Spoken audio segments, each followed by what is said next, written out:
নাট্যকার দীনবন্ধু মিত্র। শখানেক বছর আগের কথা। তখনও বাংলাদেশে পাবলিক থিয়েটারের সৃষ্টি হয়নি।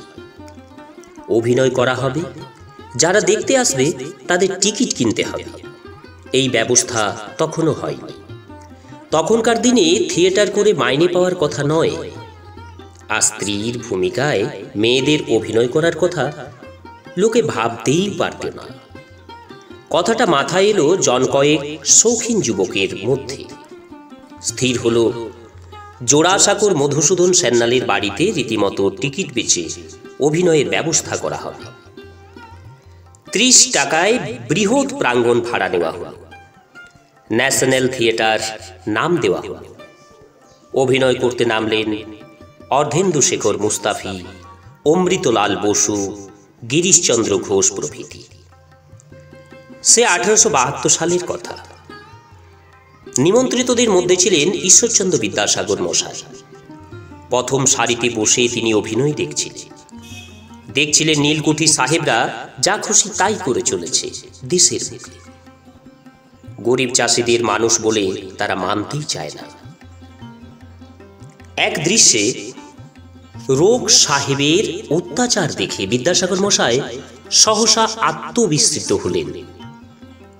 তিনি ভাবলেন, কি এত অন্যায় মাথা নত করে সইতে হবে? পায়ের চটি খুলে ছুঁড়ে মারলেন রোগ সাহেবকে। স্টেজের মধ্যে জুতো। কে কাজ করলো? কে? স্টেজের মধ্যে জুতো এসে পড়ায় সবাই হতভম্ব হয়ে গেল। বিদ্যাসাগর মশাই তখন রাগে কাঁপছে। জানতে কারুরই বাকি রইল না। তখনকার মতো অভিনয় বন্ধ। উদ্যোক্তারা মঞ্চের উপর এসে দাঁড়ালেন, বললেন, সার্থক হয়েছে আমাদের এই নাটক লেখা, আর সার্থক হয়েছে আমাদের অভিনয়। বিদ্যাসাগর মশাইয়ের মতো পণ্ডিত যখন আমাদের অভিনয় দেখে বিচলিত হয়েছেন, তখন সাধারণ মানুষের মনেও যে তা রেখাপাত করবে সে আর বেশি কথা কি। সত্যই তখনকার যুগে নাটকখানি বাংলাদেশে বিশেষ চাঞ্চল্য সৃষ্টি করেছিল। বাংলা সাহিত্যের ইতিহাসে বইখানি স্মরণীয় হয়ে আছে। বইখানির নাম কি জানেন? নীলদর্পণ। রেভারেন্ড জেমস লং নামে একজন পাদ্রী সাহেব বইখানির ইংরেজি অনুবাদ প্রকাশ করেন।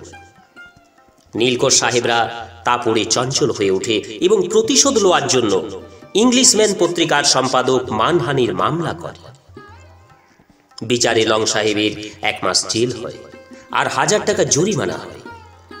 সাহেবের হয়ে কালীপ্রসন্ন সিংহ জরিমানার টাকাটা দিয়ে দেন। সে যুগে একজন পোস্টমাস্টারের পক্ষে এমন একখানি বই লেখা বড় সহজ মনোবলের কথা নয়।